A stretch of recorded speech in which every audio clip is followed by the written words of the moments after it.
Quentin Tarantino's made a lot of great movies, but which one ranks as the very best? Let's take a look back through his entire filmography and find out which classics reign supreme. If you ever want to learn everything you need to know about independent filmmaking in the 90s, but you only have 2 hours to do it, watch 1995's 4 Rooms. It's a bizarre little artifact of the era, an anthology involving 4 up-and-coming directors, with each segment set in a different room of the same hotel, all united by a single character, Ted the Bellhop, a hapless, high-strung bellhop played by 90s indie mainstay Tim Roth.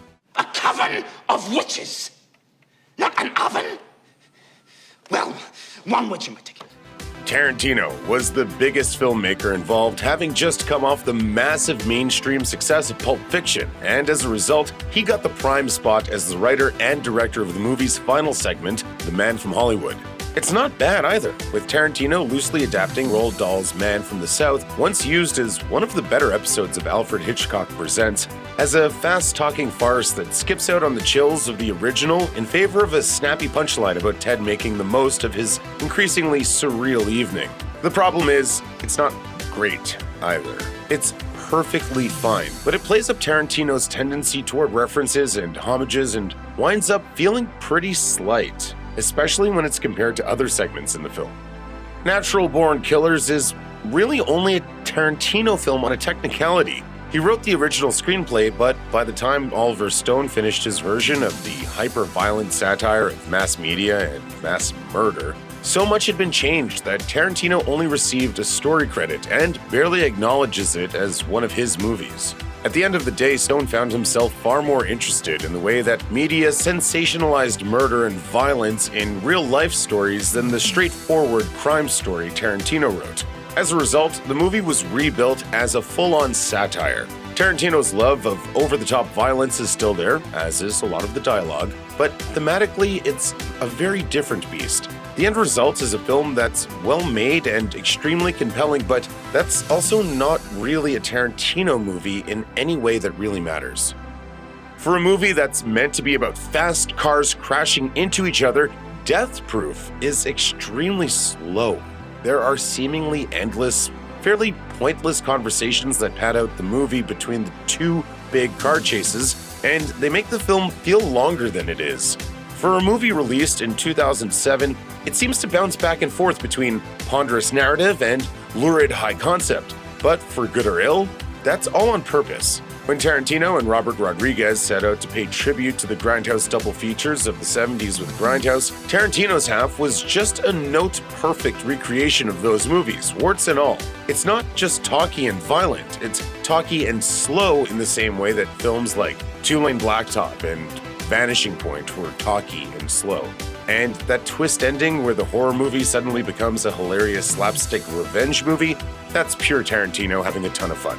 Sadly, it's just not quite as fun for the audience as we'd like it to be. The Hateful Eight should be amazing.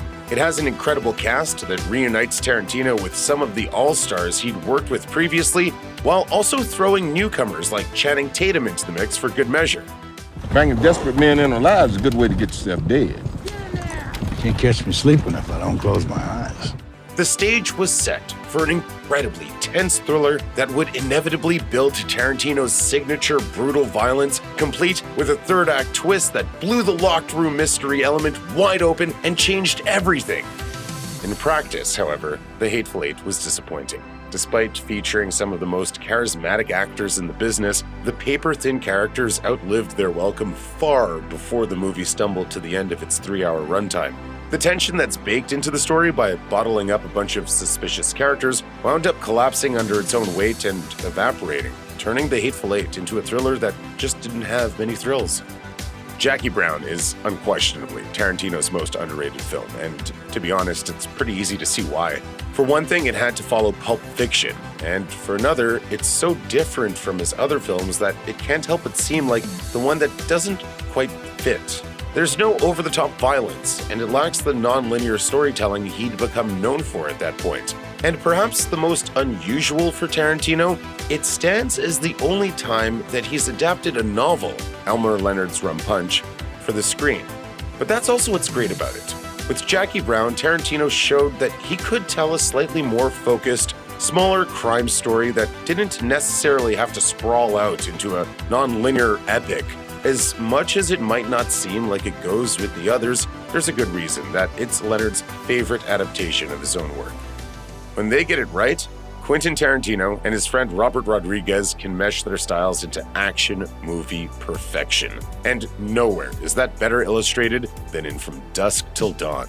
Directed by Rodriguez, with a script by Tarantino, also stars alongside George Clooney and Juliette Lewis. It follows a pair of bank robbers who hijack a faithless pastor and his family in an effort to get across the border in Mexico. Then they wind up at a strip club staffed entirely by vampires. As you might have guessed from that setup, it's ridiculously over the top, even by Tarantino standards. In other words, it's fun. Even better, it manages to showcase some of the best of what both filmmakers had to offer, with Rodriguez's spectacular visual sensibilities taking center stage alongside Tarantino's compelling characters and memorable dialogue. Even though he didn't direct it, True Romance couldn't feel more like an early Tarantino film with all the signature moves that you'd expect to see. There's the way that the story follows two hapless, love-struck criminals as they wind up involved in a crime that goes way over their heads. There's a cast of engaging supporting characters who feel like they could have an entire movie all to themselves. It's even got a truly brutal climactic fight scene between Patricia Arquette and James Gandolfini that feels like the prototype for what you'd see later in Kill Bill. And just in case all that wasn't Tarantino enough for you, there's also a scene where the two main characters talk about how great Sonny Chiba is. That said, director Tony Scott did convince Tarantino to change the ending to something a little happier, something that almost led the writer to take his name off the film. So while it's full of Tarantino ideas, it's not quite pure Tarantino.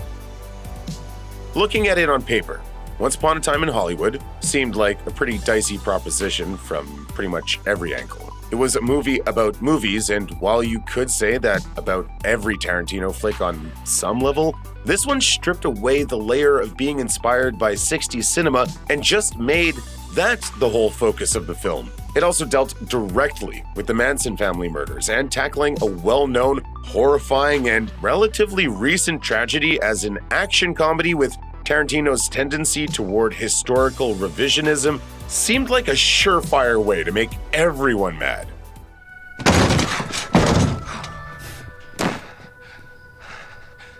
Can I help you? But if Tarantino's work has shown us anything, is that you can't really predict what it looks like when it hits the screen.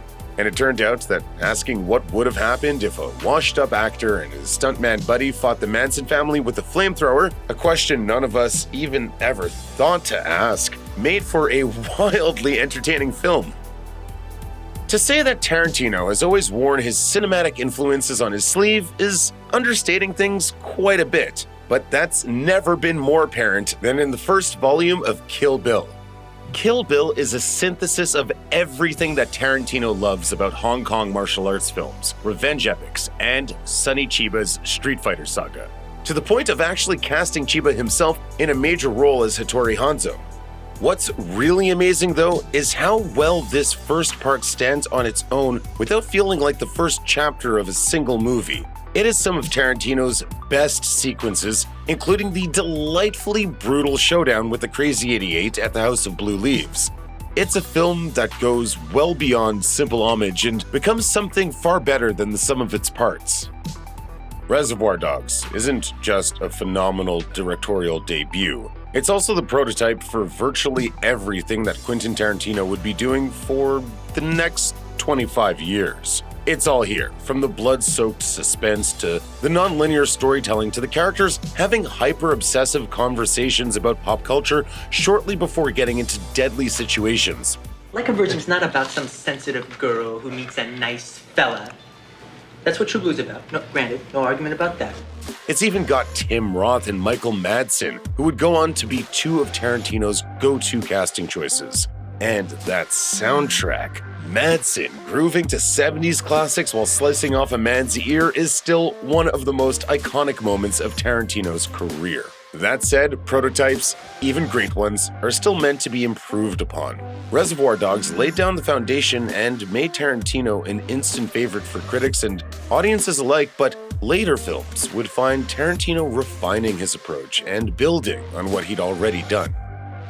There's a pretty compelling argument to be made that Django Unchained is Quentin Tarantino's best movie.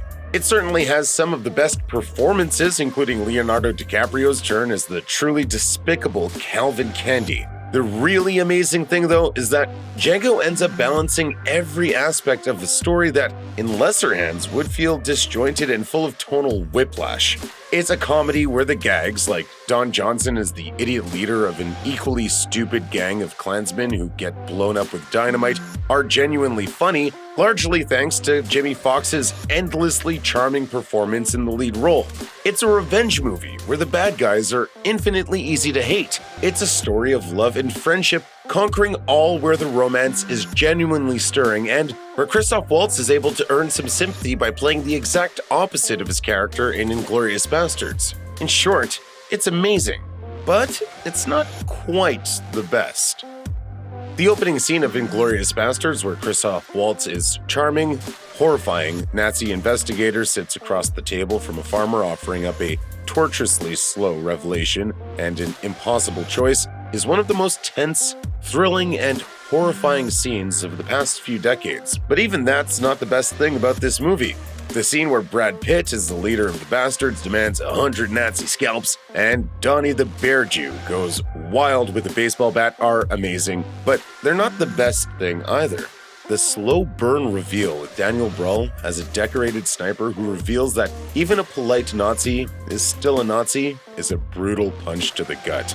But that's still not the best thing.